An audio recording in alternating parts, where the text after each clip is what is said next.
If you dig deep enough, you hit good. If you wait long enough, you hit good. I think in that conversation is the flavor of life, is the mystery, is the invitation. If good isn't running things, are we just dancing in a burning building? And if good can be destroyed, was it ever good to begin with? This topic or this next chapter is almost unavoidable.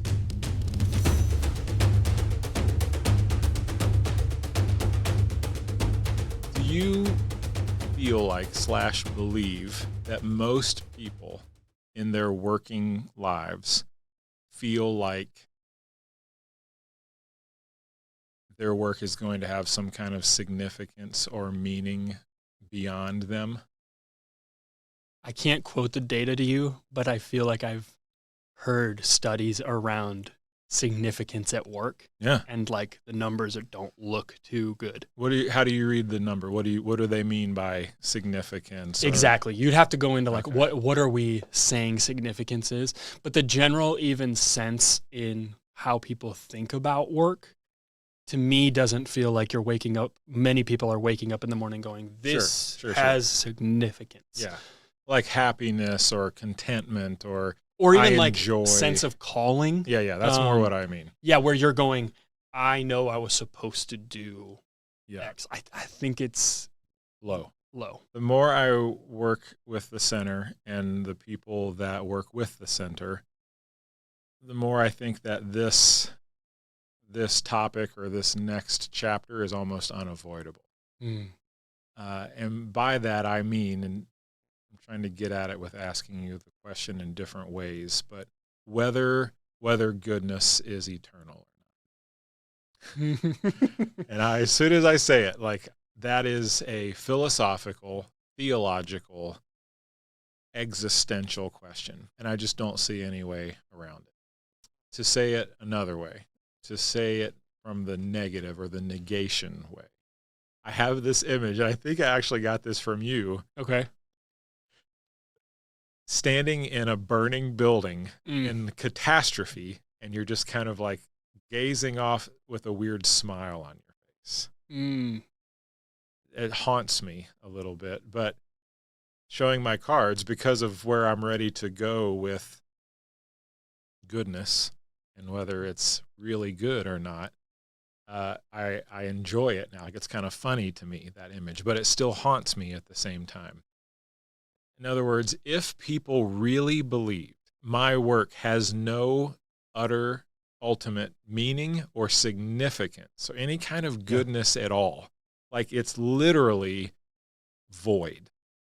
It doesn't count. It doesn't impact. It doesn't change anything. It doesn't, let alone discover or uncover anything. Basically, if that is true, do you think people are like pretending that it does? Like they really believe that it's all vain. You're scratching at something, and it's important. But what I think it is actually there's a background hum that we grow accustomed to that we never address because we don't know if we can ever land on an answer. Okay. And I'll say for me, when you're a kid and you ask existential questions, it comes from a place of intrigue and curiosity because you've never asked them before. You ask them for long enough and people go, well, we just don't have answers. So you go, okay, well, people forever from different camps and schools have had their opinions on, is goodness running things, or is nothing running things, or is evil running things? And they've created their own schools of thought and people subscribe to them, but then we die and we don't really know, right? So, and I would say I've come to a place where I go, I think in that conversation is the flavor of life, is the mystery, is the invitation, is the beauty. And as someone who used to be a pastor, I felt a need to be like, I'm going to stamp, this is exactly what I think. But my experience has been life seems to over and over again invite us to just either make a decision on that or to prompt us towards curiosity to explore that question. But to go back to my original image, this hum, this music has just played our whole life in the background. Like, do you think it's good or do you think it's bad? You think the hum is that question? I do. Or the hum is a suggested answer? I think life is asking, and in a way, telling but you have to come to your own conclusions. Is this beautiful? Is this good? But I find a lot of enjoyment in the cultivating of the conversation itself, because I understand. And I could even say in different seasons of my life, I've held different answers to that question. Me too. Because life is full of that and experiences that expand the depth of our thinking on that. But here's why I think this conversation might be the most important conversation of the 6 or however many episodes we end up doing together. I would do values work with people. And I would think about organizations, or I would think about work, or I would think about families. And I kept coming back to like, okay, you could sit and define what your family's core values are, or your business, and you could go like, we are really going to stand on these things. But behind that is still another question, which is that if good isn't running things, are we just dancing in a burning building? Right. That we ultimately we get to the end, none of it mattered. So like maybe we pat ourselves on the back, like we did the best we could. And I think just having even a perspective or I'm 51% towards leaning towards goodness, something about that changes the way that you walk and move through the world. Yeah. And so I would say you and I are in different places, maybe, like of how we've processed this. You're also years ahead of me. And so I think, but this has been the most interesting conversation you and I have had over the last year, is like, if goodness is running things, and if we're seeing goodness embedded in the world around us and in culture, yes, we should be asking the hard questions and also inviting people towards the wink, wink. Yes. Yeah. Friends of ours recently told us that their children admitted to them that in their circles, so our friends, our peers' children's circles, that makes sense, we're talking authentically, seriously with each other about whether they should have children or not. And that was like, it slapped me awake a little bit of,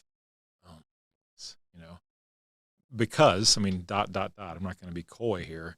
Is it I got those people too. Is it really? Mm-hmm. Is it ethical? Is it moral? Is it good to bring another human into the world? Or is it so bad it would be unethical to have a child?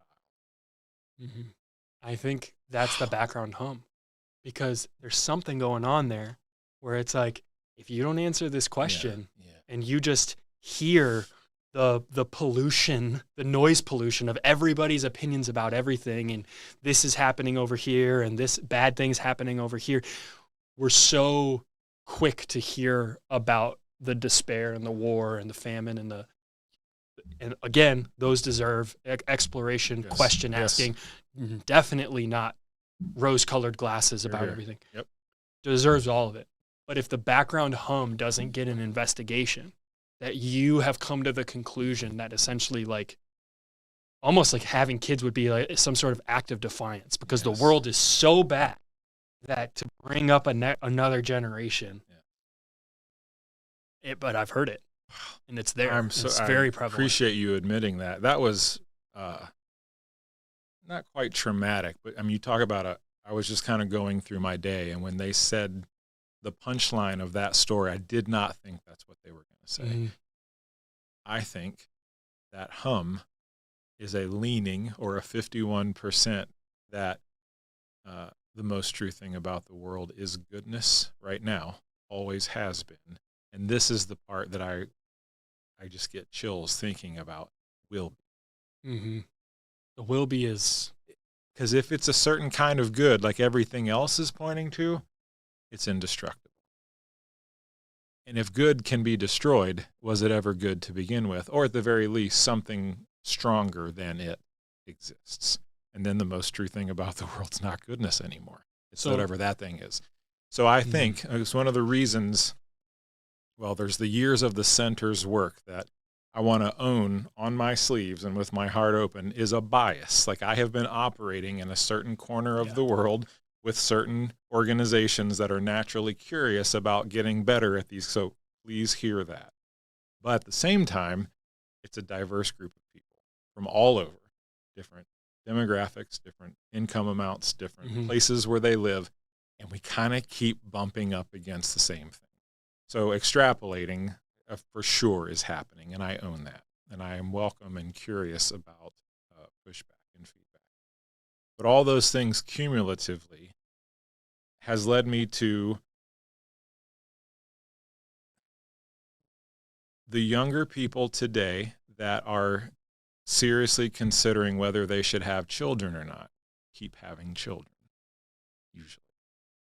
People that are wondering, maybe even 57, 58% convinced of meaninglessness, void, maybe even evil, keep coming to work every day. So we're either deciding or accidentally ignoring it. Like, well, what am I going to do? Like, in my life, or be in deep, deep despair, pretending ignorance is bliss. So maybe we're doing that. Or maybe something else is going on there. And I think it's that there is this hum. There is this, you talk about an inner critic last time. There's something strong, louder beneath that is saying, it's good, it was good, and will be again. So let's go to where people could be. Yeah. Where I would be. And we're just going to go head first into hard conversation. Yep. I have a friend who we were childhood friends, and I just saw on Facebook in the last couple of weeks. She was a few years younger than me, so she's probably maybe 30, maybe late 20s. They have one kid. She's pregnant with their second. And her husband got this random disease and died 3 weeks later.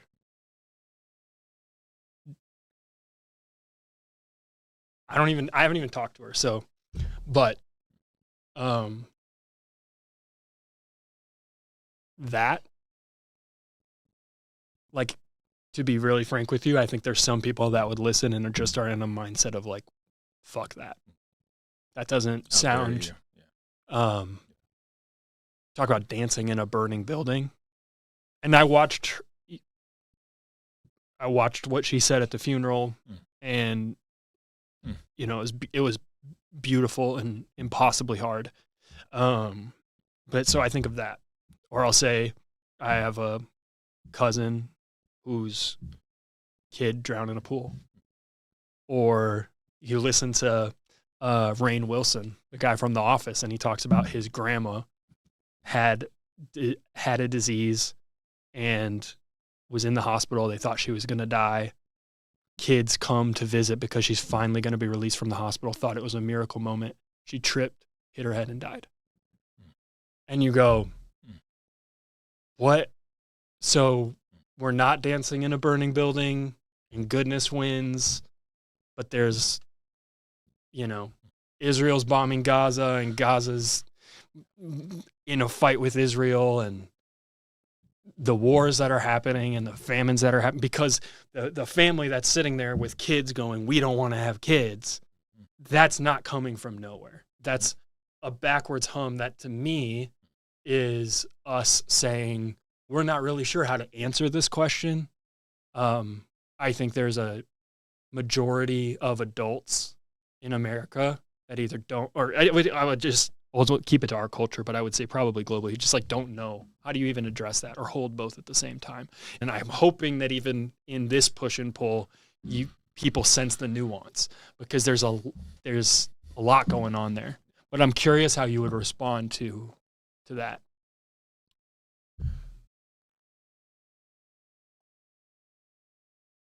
I want to pause and just recognize the level of grief and pain in those stories.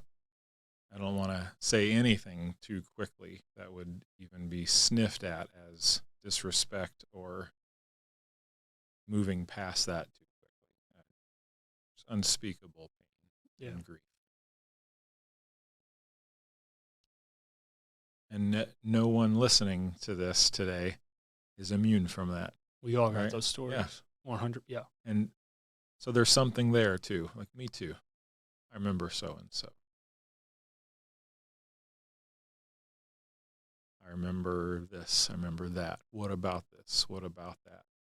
And there is a grieving of it, and then there's a shaking of the fist, and there's a answer to this. Goodness, where are you? You know, and also from our faith traditions, there's a long, rich history of people yelling at God, and that comforts me in some way, and I hope all of us a little bit today. Me too. You know, like, and precisely, not around or adjacent or maybe, but precisely because of this, when anyone, will say me now because I'm saying it, even hints or suggests at goodness running things and being the most true thing about the world, you better have something to say about this, or else just move on. You know, it feels mocking almost. And so, precisely because of these stories that we all share, for goodness to be running things, every facet of every part of the pain and darkness and brokenness of every one of those stories will have to be made right for any of this to hold any water at all. Restoration, redemption. Of all things. Otherwise, it was a good try. And God, the creator, the universe, whatever people are interpreting there is, there's people in the basement. There's a secret. There's we couldn't quite fix it all, or didn't really want to fix it all. Or I often think of, the first thing I asked you about what you think people think about work. Like, do people think their lives and their relationships and their work are going anywhere or will continue to be good in any capacity? And if not, I think what we're talking about here it becomes very meaningful, and it's almost like it's all or nothing, you know? If you and your listeners right now could think of the person that you trust beyond all others, you think of someone that you love unquestionably because they've earned it, because you know them to be lovely and lovable, and you trust them inherently. If you heard that they kidnapped someone and killed them for ransom, what would you do? What would you think? What would you do? One, I would think hopefully it's not true. You would question I'll question the heck out of that. Why? Because I've seen their track record, or I've experienced them, and there was trust there. And then that broken trust is like, can that be real? Yeah. And I think me too. And I think what's happening there is the hum. That God is good or not. I just can't find a way around, well, sorta, you know? Yes. Yeah. Like, good to some people and not to others. Wouldn't work. Nope. Some people live in the house and some people are in the basement on fire against their will. The whole thing comes into question. And so I want us to always be thinking and talking about our lives and our work and this idea of playing and exploring in a good world, that the most true thing about it is goodness. If you dig deep enough, you hit good. If you wait long enough, you hit good. That can have room and space for the stories that you told and that we all have. What would have to happen in this story of the family that lost their father for that to be good again? In every conceivable way. Not like, and anything less than that, I'm just kind of moving on. Like, I want something else. And I think I think that we are all humanity trying to figure that out. And I think that we are on a spectrum of, I hope that that's true. I believe the opposite of that is true, or I am confident of one. Like there's hope, and then there's like, Put your flag in the ground. Must be. And I'm all in, or I'm all out, or I'm like, that would be nice. But does that make sense? It does make sense. And you think the nuance in the way that we're approaching this and that we've approached conversations, when we're not recording a podcast, is very much in this vein, because this is something where I felt like as a pastor, I had to have an answer. The problem of evil, or the thorn,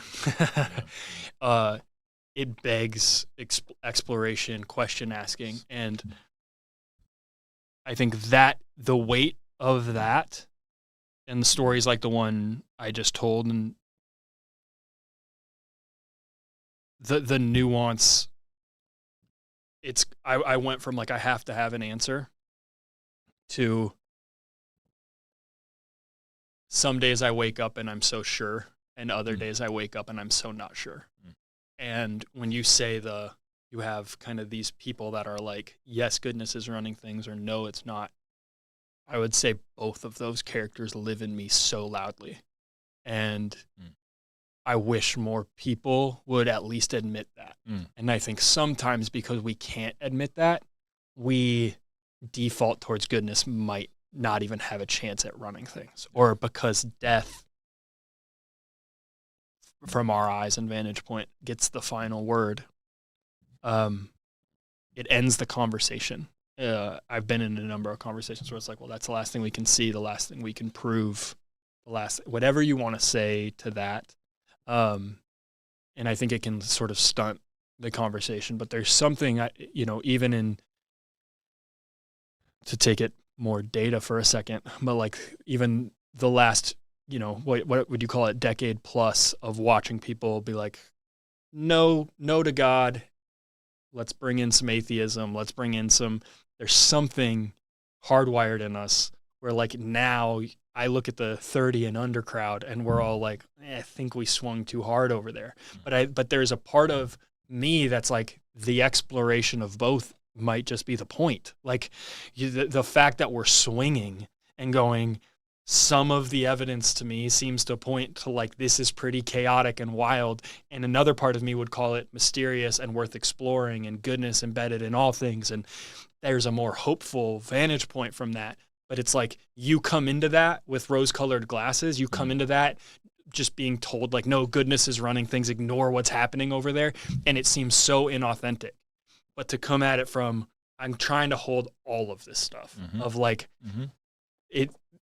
there's an ability to have a conversation there that's a much different conversation than one that starts with like, you got to make a final decision on this. Right. So, but again, like I commend you for being a strong proponent of goodness is running things, because in my opinion, I think we just need more of those voices. And I would say on this sort of scale, I find myself leaning towards goodness. Against your will, or no? You hope, or is it like just happening to you? It's what's funny is, so it's like, it's a little bit of both. It's like this is only for me. So I'm no longer going to speak to the horror stories and all of that for a second, because I think that's people's personal experience, and the conclusion they come to is their lived experience. And I just love, like, I'm genuinely quiet and intrigued when someone is willing to share their grief and how they're processing it. But I also can say how I've experienced things. And I would say, if Benji was to die, I think this was all worth it. Even if I was to die very tragically or very randomly, and like everything in me is grateful for the experience. the existence in and of itself, the questions in and of themselves, the way that the way that death reminds even somebody who doesn't believe in God that the time that they have here is limited and that it's worth being like using it. There's something in all of it, like, because I've swung for the fences on like both sides where I'm like, God certainly does not exist. You know what I found over there? I found a lot of wonder and awe that like life is short and it's worth experiencing. And sometimes I wake up, Dave, and I'm still on that side of the bed where I'm like, I don't have a conclusion to this except for that. Like, I'm still really grateful that I'm had a chance at this experience.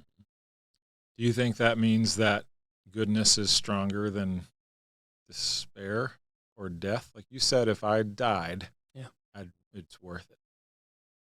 That's part of what leans me towards. Yeah, I think goodness is, even dying would make you question, because you can't die if you never lived.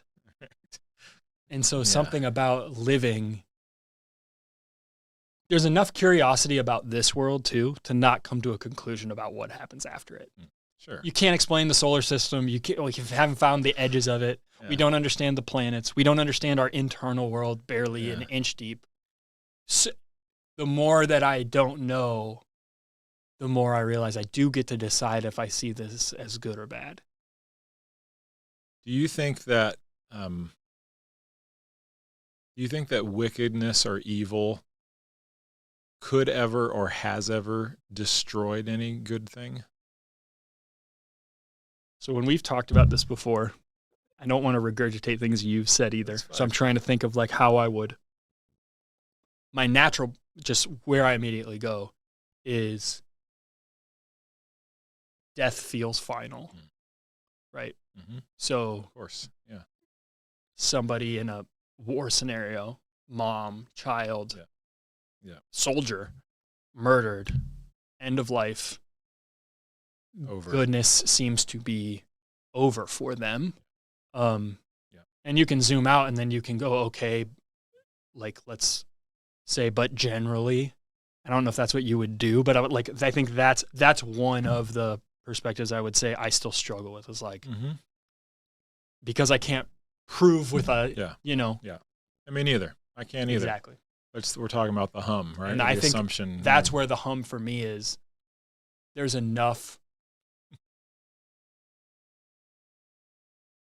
recovery, resurrection, rediscovery, like the way I don't know why invitation keeps being the word. It's just like, it still feels like for as long as you're here, which is all we kind of fully are like, we know, you're being asked how do you see this? What is your perspective on this? And what you look for, you find. Yeah. And you just said resurrection a minute ago. And I am just struck by the possibility of that, you know, and we have both sojourned near and far and close and far, far away afield from our faith, our Christian faith, and for good reason. I think we're able to say in a very non-flashy, non-romantic way, if that historical event happened, if he's not dead anymore, I feel like the world is different and always had been. And again, though, it's almost like a tease, you know, because to your point exactly, like, well, all I have is this life and right now to point to and ask about and explore. And then there's this crazy wonky idea of someone that did that and then went beyond that and then came back. And apparently is walking around somewhere, you know. And I'm like, you know, I think when you talked about the days that I wake up and I'm like this and the days that I wake up and I'm like that, I think to me that's one of those for me. Days, weeks, months at a time where I'm like, it's just a story. Yeah. And then days, weeks, and months when it's like, do do I think that resurrection is possible and happened and is a taste or a sign. And then I start thinking about whether there's any such thing as have I ever met, read about, or heard about a totally evil thing? And I haven't. I have never been able to find, identify, or even hear about someone or something that is inherently totally evil. The only thing I can find in my exploration, just me talking, is good things that have broken, or good things that have been perverted or damaged. And this idea that we're talking about now is about rehabilitation and putting back together. And I keep thinking about, we have systems in this country called correctional institutes and rehabilitation. And these days I'm kind of fascinated with the idea of, justice and love that punishes and annihilates and just ends all wrong is a way to do it. Yeah, well, can you even say justice and annihilation, right? This is one of the most compelling, kind of cases for goodness that I would say puts me in this camp of like, yeah, I lean pretty heavily towards it, is that if there is goodness running things, we're not talking about partial goodness. We're talking about total goodness, which means you need to, and I would invite everybody listening to do this, but what's the best version of justice and love? And it's okay for you to define what that would look like and go, yeah, justice would look like not just like an apology, but like a restoration, right? Like child was lost and is back with you, reunited. Yes. That what was broken is not just mended, but it's healed entirely. It's perfected. There's something about that level of restoration where it's not like, oh, don't look at that part. It's kind of like not what it used to be, but it's actually the way it was always intended to be. And the way that you work, the way you show up in your family, the way you show up in your community, when you believe that that's possible, is so entirely different than thinking that what we're doing right now has no meaning or isn't worth it or here today, gone tomorrow. We stand on the shoulders of a bunch of people who probably didn't wake up. I know they didn't because they were human. Wake up every day and be like, what we're building, like, is going to matter. Like, they didn't have maybe that level of clarity yet. Still, I feel like all this progress does come from some sort of internal space in us that goes like, no, I will build with intention because I think there is something good here. Like, it's like that hum. And sometimes I feel like that hum, maybe you resonate with this, maybe you don't, but it's like, at least for me, it's like you kind of get to choose. It's like both hums are a little bit playing and you're kind of like, I'm tuned into that hum of goodness today.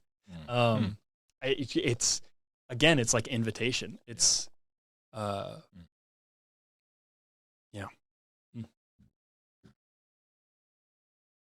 Yeah. I think this has everything to do with the way that we show up in our work and our lives, And by saying that, I don't mean we have to answer that. I think thinking about this and playing and exploring with this huge idea about eternal goodness and goodness through and through, absolute goodness rather than a half measure or it's okay or it's temporary or it's not rehabilitative. It's not reconstituting any. It's just kind of something else. I think I'm grateful that you gave space to talk about it because I think it is a hum in the back of everybody's mind and it's a low grade ringing in the ear. And I appreciate the chance to wonder about it and talk about it and ask big seismic questions about it. Partly as an exercise and an example for all of us to keep doing this, but more than that, it just is a tangible, practical. In some senses, I can't think of a more relevant getting up and going to work tomorrow in this world.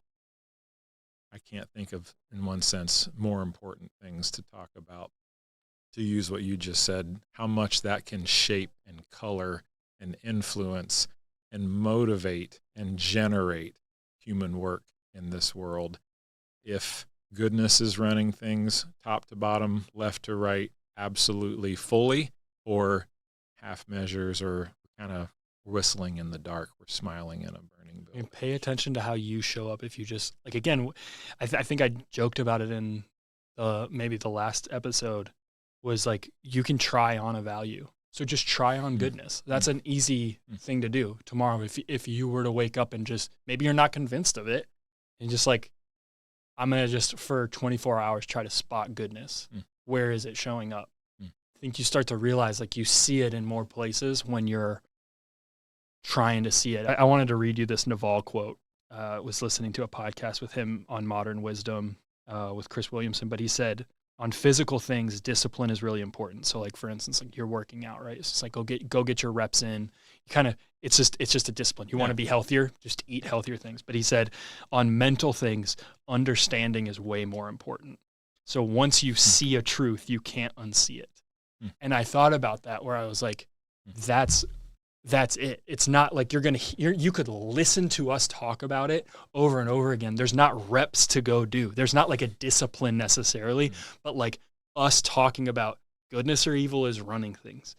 When you hear enough people, or when you hear that once, it's going to click for somebody, and they're not going to be able to unsee it. They're going to keep going down that and like unraveling layers, because something like underneath it is what just the knowledge of it changes your behavior. Like, do I think goodness is running things right now? And then just the thought is like, oh, it changes my demeanor. It changes how I show up for my kids. It changes how I lead. It changes, it's cultivating something entirely different in me. And you might come to a different conclusion and no, goodness is not running things. Okay, well, what does that do? Yeah. And just the idea in and of itself is enough to wake you up. So I think that's what you were even saying about talking to your friends about their kids. Like, just hearing that, you can't ever unsee it. Yeah. Now you're like, are other people asking that question? Or it starts to be this scratch that you have to itch. Yep, that's right. That's right. You're here. Thank you. This was awesome. Thank you. It's a good world out there. Stay curious.